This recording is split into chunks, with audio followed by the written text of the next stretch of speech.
Yo, what's going on, AP Government people? We have Chapter 11 of Government in America for you today. This one is on interest groups. So let's get started. All right, let's start talking about what is an interest group. It is a group of people that share policy goals and engage in politics to meet their goals. Now, when you think about interest groups, usually these are single interest groups that hope to promote a certain agenda. And a very famous single issue interest group is the National Rifle Association, or the NRA. Now, interest groups are protected via the First Amendment, or the right to organize or assembly. Now, what are the goals of interest groups? They hope to change policy on either the national, state, and or local levels.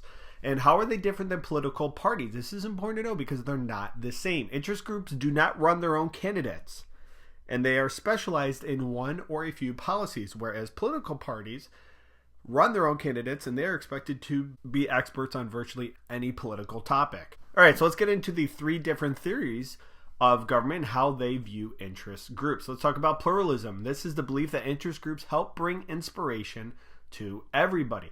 Now, under the group theory of politics, groups link people and the government. So this is a positive thing for the people to become more connected to the government. Groups also compete with each other, and it is hard for one group to dominate because of this competition. Groups also tend to follow the rules, and they use resources to their advantage. Now, labor tends to use their numbers, and big business tends to use money. So labor has way more people than big business owners would have, so they use what resources they have to their advantage. All right, when we're talking about elitism, this is the view that many interest groups are insignificant and that few people and groups have real power. In other words, there are a few interest groups that really dominate everything. So how do they view that? Well, the number of groups doesn't matter, only which ones are powerful. So it doesn't matter if there are thousands of interest groups. What elitists are really worried about is which ones are the most powerful. And large corporations have tremendous power under this argument. Corporations like Apple. Now, interlocking directorates have power. This goes way back to the late 1800s, early 1900s. This idea in which individuals sit on boards of similar organizations. So if you're having an individual who is sitting on a board which runs multiple organizations, well, they will have the true power according to the elitist theory. And corporations often prevail on big issues. Let's jump on over to hyperpluralism. This is a belief that interest groups contribute to gridlock. In other words, there are too many views and too many different people having views. It's tough to appease every single one. Now, we're going to talk about the iron triangle. This is something that I've seen on multiple choice exams before. Definitely be familiar with the iron triangle. This depicts the relationship between interest groups, Congress, and the bureaucracy, or the government agencies that carry out legislation. All parts of the iron triangle protect their own interests. So let's take a look at the bureaucracy down here. They want to favor low regulation and special favors to interest groups who help provide electoral support to Congress, who helps elect Congress people, who then turns around and funds and gives support to the bureaucracy. So these three are very important to know: Congress, interest groups, and the bureaucracy. Now, the hyper-pluralist view of interest groups is that groups become powerful as government seeks to appease all. Policy that is confusing and contradictory often emerge as a result of this because there's so many people to appease. Okay, so let's talk about what makes an interest group successful. Smaller groups are often more successful at organizing than larger groups. Just think about if you and your friends go out. When is it easier to make a decision? When there's a small group of friends, or if there are a dozen or more people? Now, potential groups are made up of people who could be members of said group. And actual groups are those that actually do join a group. So there is a difference between potential groups and actual groups. Collective goods refers to something that benefits everybody regardless if they are a potential member or an actual group member. So an example would be a higher minimum wage law would help those that are in unions and also outside of unions. It doesn't matter if you are a member of a union if the minimum wage increases. Many people benefit. The free rider problem is when there are people that do not join a group because the individual could still benefit. So there may be people who do not want to pay dues, for example, to a certain organization, but still will reap the benefits of said organization. So why are smaller groups often more successful than larger groups? Well, there's more to gain or lose. Each person has more at stake in a smaller group than they do in a larger group. Okay, let's jump on over to intensity. Politicians are more likely to react to groups that show they care. Single issue groups, talked about this in the beginning. These tend to focus on one issue, and a single issue group could be like abortion, those groups that want to make abortion illegal. And they are hesitant to compromise. So my boy here, Henry Clay, we're going back to A-Push, you know you missed it. My boy here, Henry Clay, whose nickname was the Great Compromiser, members of single issue groups would not be a fan of Henry Clay. So financial resources, interest groups tend to favor the wealthy because they need so many financial resources. And however, interest groups aren't always successful. Simply having money does not guarantee success. And interest groups often square off against each other in trying to have their demands met. Okay, let's jump on over to lobbying, very important term that you should be familiar with. They hope to influence government to achieve their goals, and many former Congress members are current lobbyists. And here's a picture of a gentleman by the name of Dick Gephardt, who was a very powerful member of the House of Representatives in the early 2000s. He currently is a lobbyist. He no longer is a member of Congress. There are two types of lobbyists: those that are paid by a group and they are a regular employee, and those that are hired on a temporary basis. So usually the larger interest groups will have enough resources to pay a permanent member and make them a regular employee. The Lobbying Disclosure Act of 1995 requires that certain organizations must report their clients and amount of money paid, lobbyist organizations. So what are 4 ways lobbyists can help congressmen and women?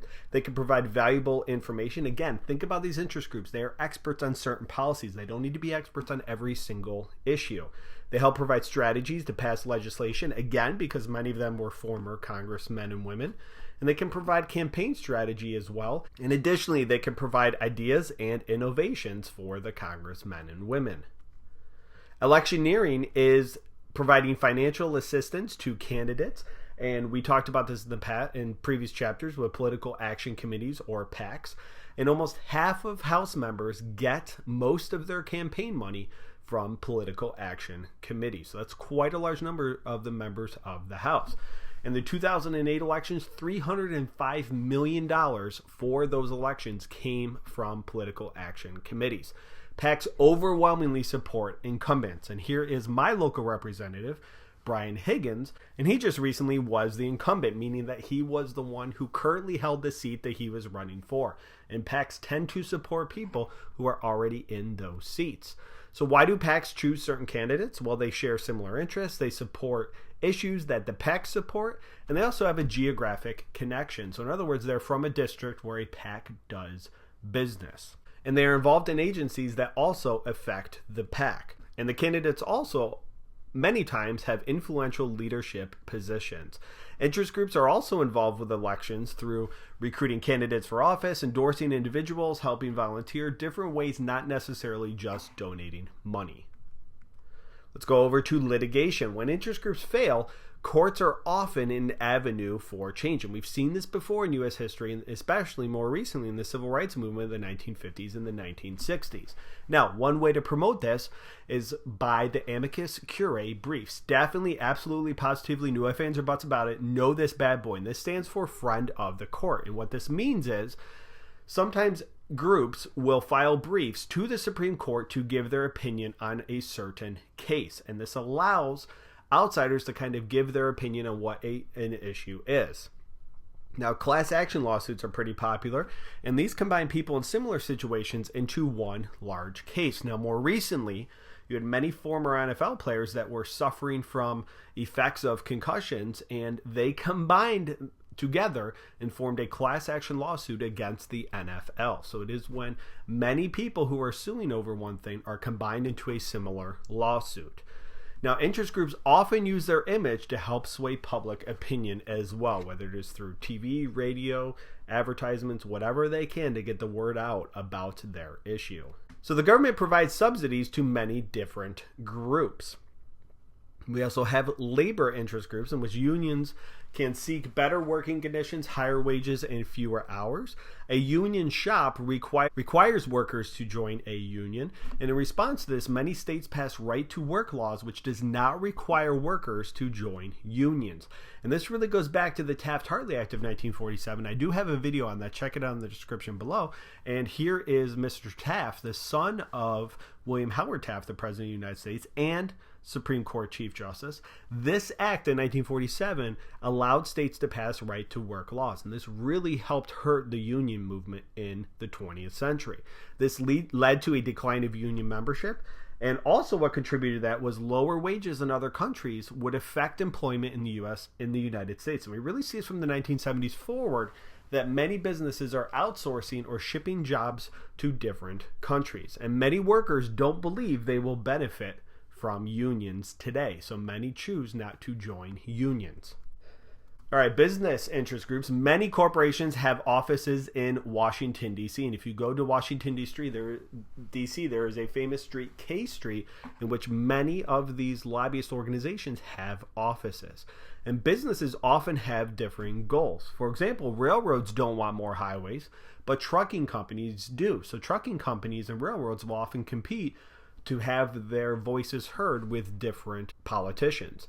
Environmental interests are also an important interest group. They seek to combat pollution and global warming, and they often oppose more recent issues like offshore drilling, or in New York State, this idea of fracking for oil. All right, let's talk about equality interests. The National Association for the Advancement of Colored People, or the NAACP, formed in the early 1900s, is a civil rights group. They argued before the Supreme Court in the famous case Brown versus Board, and here was one of the lawyers, Thurgood Marshall, who went on to become a justice on the Supreme Court, and they would fight discrimination throughout the United States.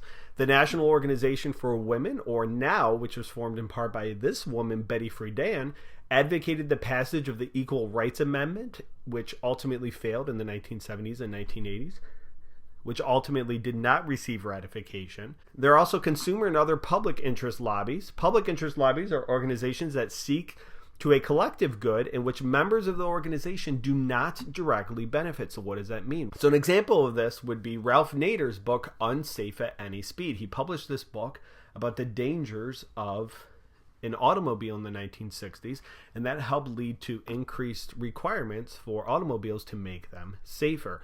The Consumer Product Safety Commission was created by Congress to regulate consumer products, and other public interest groups include the Christian Coalition of the 1980s, which advocated moral standards, and Common Cause, which advocated for a more transparent government. So there are many, many, many different types of interest groups.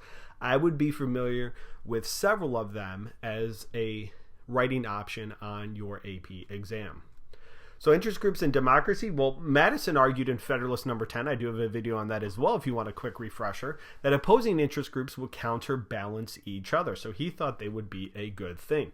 Elite theorists argue that interest groups corrupt American politics. We talked about that in the beginning of this video. Hyperpluralists argue that policymakers seek to appease powerful interest groups. So there are different theories, and ultimately it's up for you to decide which one you agree with. But I would definitely be familiar with Madison and Federalist 10. This is a very important topic that I would be shocked if you didn't see it on your AP exam in some way, shape, or form. So what do interest groups do to the scope of the government? Well, they increase the size of the government, and they help ensure that certain government programs never go away. And as the federal government expands, so does the number of interest groups. And we've seen this over the years. Interest groups expand as well as the power of the federal government. All right, let's do a quick recap. We have interest groups versus political parties. Know what makes them different. And definitely know the pluralist, elitist, and hyperpluralist view of interest groups. What is the free rider problem? What are single issue groups, and what is their goal? Lobbyists, the different types of lobbyists, there are two of them, and what are their goals? PACs and campaign spending, who do PACs tend to support, and how much money do they support? What are amicus curiae briefs? Definitely know that bad boy. And union shops as well in the Taft-Hartley Act. All right, guys, thank you very much for watching. I do appreciate it. I look forward to seeing you right back here for Chapter 12 when we get into Congress. And this dude, he is from my favorite city in the entire world, Cincinnati. Speaker of the House, John Boehner. We're getting into Congress. It's going to be a fantastic chapter. I look forward to seeing you back there. If you have any questions or comments, leave them in the section below. Thank you very much for watching, and have a good day.